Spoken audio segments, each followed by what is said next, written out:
आप सभी व्यूअर्स का हमारे यूट्यूब चैनल में स्वागत है, वेलकम है। दोस्तों, इस वीडियो में हमने पेडागोजी के 15 महत्वपूर्ण प्रश्नों को शामिल किया है जो हिंदी भाषा का है। तो इस वीडियो के ज़रिए हम आप लोगों तक बहुत ही महत्वपूर्ण प्रश्न आप लोगों तक पहुंचाने की कोशिश की है। दोस्तों, वीडियो शुरू करने से पहले एक बात याद दिला दें कि हिंदी भाषा के पेडागोजी के 15 प्रश्नों का पहला सेट हमारे चैनल पर पहले से अपलोड किया हुआ है और आप लोगों ने इस वीडियो को नहीं देखा है तो प्लीज़ उसे देखें और अपनी तैयारी को बेहतर बनाएं। उस वीडियो का लिंक इस वीडियो के डिस्क्रिप्शन बॉक्स में मिल जाएगा। तो चलिए शुरू करते हैं आज का प्रश्न संख्या 16। तो आप लोग भली बात ही देख पा रहे होंगे स्क्रीन पर। तो प्रश्न इस प्रकार है, लिखित रूप में भाषा के व्यवहार के कितने रूप हैं? तो ऑप्शन है आप लोगों के सामने 1, 2, 3, 4। तो इसका सही जवाब है 2। लिखित रूप में भाषा के व्यवहार के 2 रूप हैं।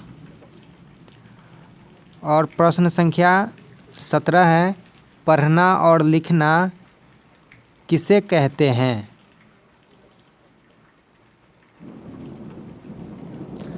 पढ़ना और लिखना किसे कहते हैं? पठन पाठन को, किसी पाठ के लेखन को, ग्रहण और अभिव्यक्ति को, केवल ग्रहण को। तो इसका सही जवाब है ग्रहण और अभिव्यक्ति को पठन पाठन, पढ़ना और लिखना कहते हैं। बढ़ते हैं अगले सवाल की तरफ।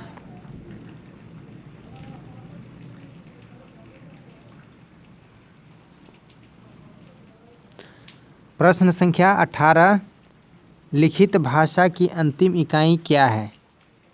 4 ऑप्शन है, लिपि, ध्वनि, वर्ण, लिपि और ध्वनि। तो इसका सही जवाब है वर्ण। प्रश्न संख्या 19, जिस रूप में वर्णों को लिखा जाता है उसे क्या कहते हैं? भाषा, लिपि, देवनागरी, ब्राह्मी। तो इसका सही जवाब है लिपि कहते हैं। जिस रूप में वर्णों को लिखा जाता है उसे लिपि कहते हैं। बढ़ते हैं अगले सवाल की तरफ।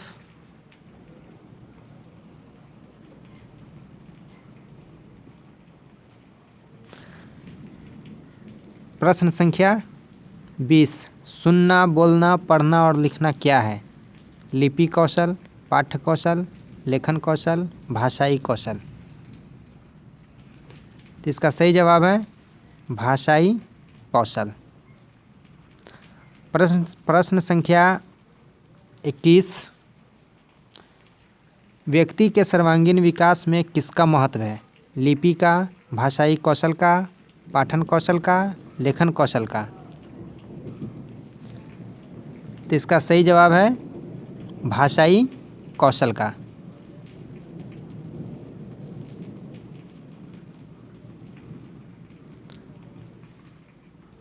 प्रश्न संख्या 22, भाषा के मूर्त रूप क्या है?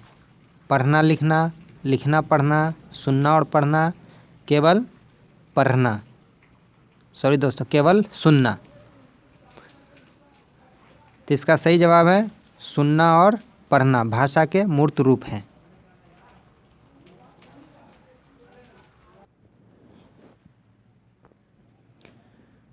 प्रश्न संख्या 23, भाषा का प्रवाह हमारे अंदर सचेतन रूप में चलता रहता है।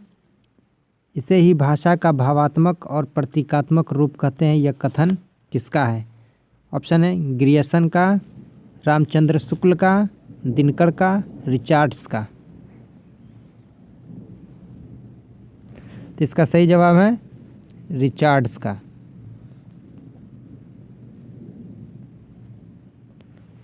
प्रश्न संख्या 24, भावों और संवेगों की भाषा है।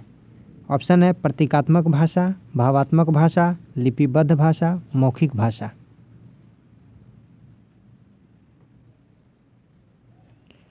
तो इसका सही जवाब है भावात्मक भाषा। प्रश्न संख्या 25, बौद्धिक विचारों एवं चिंतन भाषा है लिपिबद्ध भाषा, मौखिक भाषा, प्रतीकात्मक भाषा, भावात्मक भाषा। इसका सही जवाब है मौखिक भाषा। बौद्धिक विचारों एवं चिंतन भाषा है मौखिक भाषा का।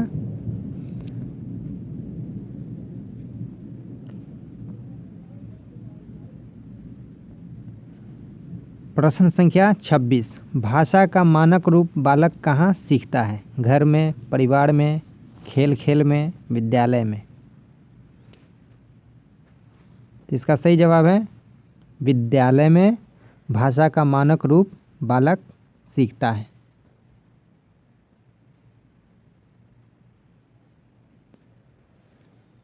प्रश्न संख्या 27, विद्यालय द्वारा प्रदत्त सबसे उपयोगी कौशल है लिखना, ज्ञान, पठन, श्रवण।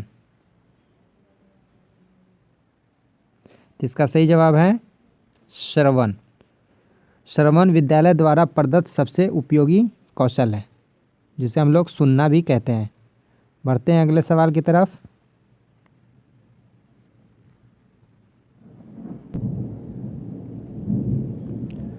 प्रश्न संख्या 28, शब्द भंडार की वृद्धि किस पर निर्भर करती है? 4 ऑप्शन है लेखन, श्रवण, मनोरंजन, पठन। तो इसका सही जवाब है पठन। प्रश्न संख्या 29, मानव अपनी भावनाओं, तर्क या चिंतन को दूसरों के समक्ष किस प्रकार रखता है? पहला ऑप्शन है भाव अभिव्यक्ति से, सीधे कथन से, चिंतन से, लेखन द्वारा।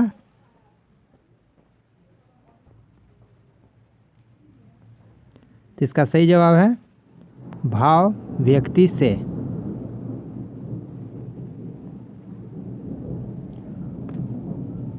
और प्रश्न संख्या 30, जो इस वीडियो का अंतिम प्रश्न है, जो भाषा माँ से सीखी जाती है उसे कहते हैं राष्ट्रभाषा, मातृभाषा, राजभाषा, माँ की भाषा। तो इसका सही जवाब है मातृभाषा। जो भाषा अपनी माँ से कोई भी सीखता है उसे मातृभाषा कहते हैं। दोस्तों, ये बहुत ही महत्वपूर्ण प्रश्न जो 15 प्रश्न थे हमने इस वीडियो में शामिल किया और आप लोगों तक पहुंचाने की कोशिश की, आप लोगों की तैयारी बेहतर बनाने की कोशिश की। जो विभिन्न प्रकार के सीटेट और जो स्टेट की टीईटी है उसके दृष्टिकोण से बहुत ही महत्वपूर्ण प्रश्न है। अगर ये हमारी कोशिश अच्छी लगी हो तो वीडियो को लाइक कीजिए, शेयर कीजिए, हमारे चैनल को सब्सक्राइब कीजिए। हमारे चैनल से यूं ही जुड़े रहें और हमारे चैनल पर रेगुलर विजिट करते रहें। इसी तरह नॉलेजफुल और यूजफुल वीडियो आप लोगों तक पहुंचाने की कोशिश करते रहेंगे। वीडियो देखने के लिए धन्यवाद।